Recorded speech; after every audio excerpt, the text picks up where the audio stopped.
Halo teman-teman semua, perkenalkan nama saya Sekar Arum Asmorobati. Biasa saya dipanggil Arum. Nah, kali ini saya ingin mewawancarai Bapak Husen. Beliau adalah salah satu pengusaha jam di Bantul. Yuk ikutin dan simak keseruan aku wawancara Bapak Husen ya.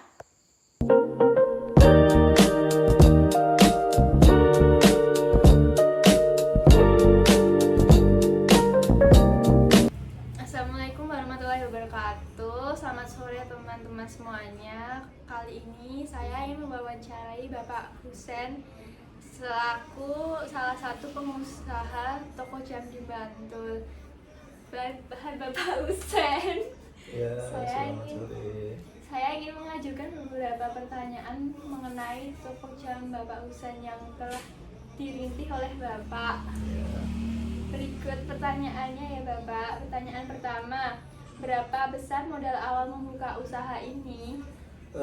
Kalau modal awal buka usaha itu nggak banyak ya Mbak. Jadi saya buka usaha itu berawal dari kepanikan. Kepanikan yang mana kuliah saya nggak lulus-lulus memang karena ada problem sedikit, gitu. Tidak perlu diceritakan karena panjang banget ya. Nah, dari situ saya mulai. Sebenarnya saya di awal itu tidak jualan jam tangan, tapi hobinya yaitu di sepeda. Di sepeda. Sepeda untuk bertahan hidup di Jogja, karena memang saya anak rantau ya. Untuk bertahan hidup di Jogja saya ikutlah komunitas-komunitas, berbagai komunitas.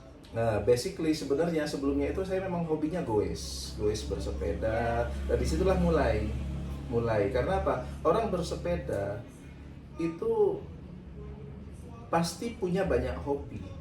Ya. Salah satunya jam tangan dan kacamata. Iya, jam tangan. Nah, jadi awal mulanya itu dari sana sebenarnya. Jadi modal saya nggak banyak, hanya dengan modal Rp100.000 itu berkembang makin pesat, dan akhirnya ketika saya sudah merasa cukup untuk buka toko, akhirnya saya buka gitu.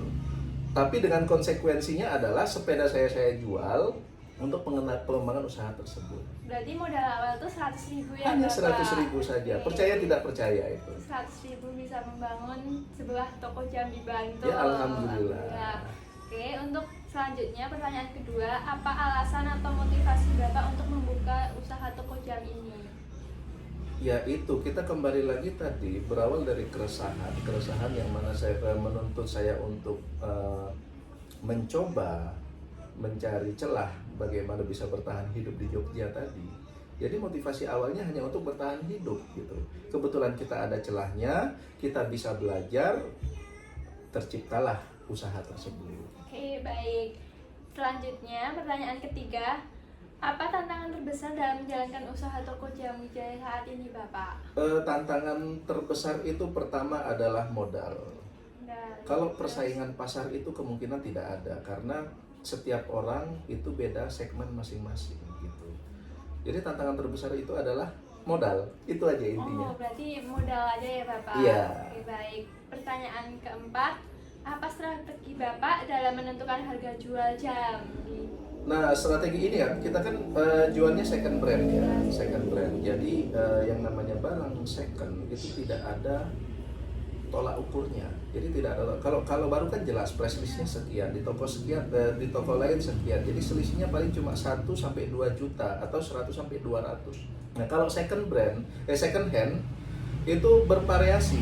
Jadi tergantung kita dapatnya berapa, tapi setiap jam itu memang punya kelebihan sendiri. Jadi menentukan itu dilihat dari kondisi. Nah, dari kondisinya seperti apa, kelengkapannya bagaimana, terus lagi nilai pasar itu ya tidak mungkin lebih dari harga barunya. Oh, oke, begitu Bapak. Terima kasih. Pertanyaan kelima, bagaimana sistem penyimpanan dan perawatan stok jam agar tidak rusak, Bapak?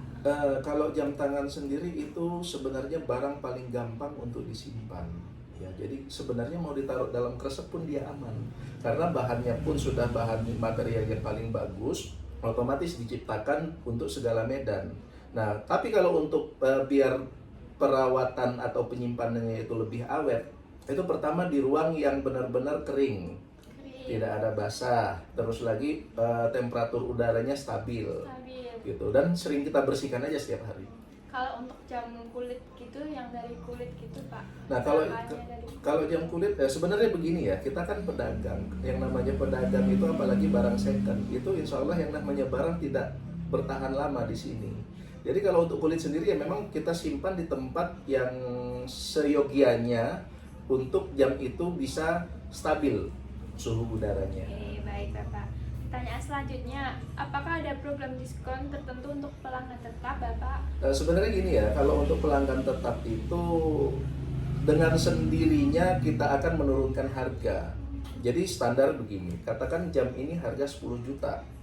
Target jual kita itu di 8 juta dengan keuntungan katakan sekitar 1 sampai 2 juta. Nah, karena ini pelanggan lama, kita tidak mungkin jualnya di 8 juta. Mungkin kita akan turunkan jadi 7,5 atau bahkan kita ambil untungnya mepet.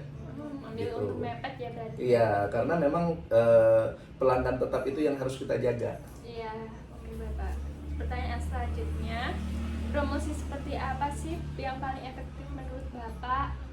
Sebenarnya promosi itu gampang ya sebenarnya promosi itu. Pertama kita harus punya nama dulu. Nama yang benar-benar clean. Tidak pernah ada masalah, tidak pernah ada problem. Ketika ada problem pun kita tidak lari dari tanggung jawab. Sebenarnya itu aja promosinya.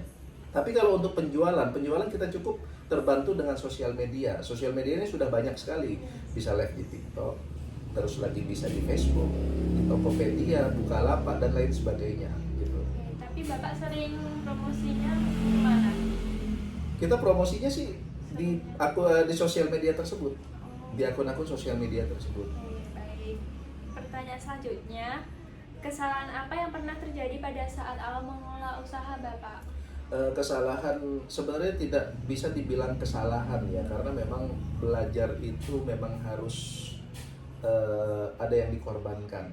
Dalam arti begini, beberapa pas awal-awal dulu yang namanya kita belajar itu sering terjadi pembelian yang tidak sesuai dengan spek gitu. Jadi yang sekiranya di awal kita kira itu barangnya asli, ternyata setelah kita transaksi barangnya itu palsu.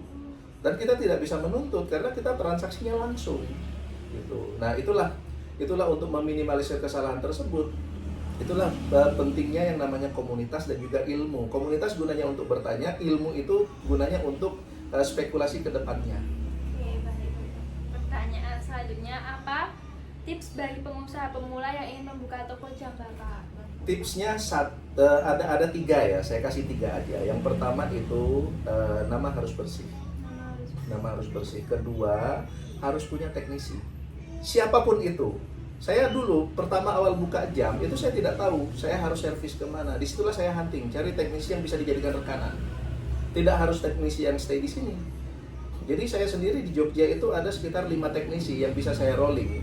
Jadi ada servisan yang tidak bisa saya handle, saya lempar ke si A, si B, si C dengan kemampuan mereka masing-masing. Itu yang kedua. Terus yang ketiga itu adalah konsisten. Harus konsisten, sejujur mungkin, kita review produk kita juga sejujur mungkin, dan yang paling utama itu adalah relasi. Gitu. Karena relasi itu yang sangat menentukan kita ke depannya itu seperti apa. Berarti 3 tips itu tadi. Ya, itu. Pertanyaan yang terakhir nih Bapak, bagaimana proses Bapak belajar mengenali dunia perjaman sebelum memulai usaha? Mengenalinya itu sebenarnya memang saya mulai usaha itu yang benar-benar fokus itu di 2012. Tapi saya kenal dengan jam itu dari tahun 2000-an. Karena kebetulan memang kakak saya sendiri itu pemain jam, pedagang jam, tapi beliau tidak fokus karena masih ada kegiatan yang lain yang beliau kerjakan. Dari situ saya hobi jam, terus saya coba untuk jualan. Saya dulu jualannya nggak asli, tapi yang barang-barang yang KW yang belanjanya di Pasar Senen atau di Surabaya gitu. Di situ dari situ kita mulai main yang original. Itu berprosesnya juga tidak cepat ya, karena sampai saat ini pun ilmu juga sangat terbatas gitu.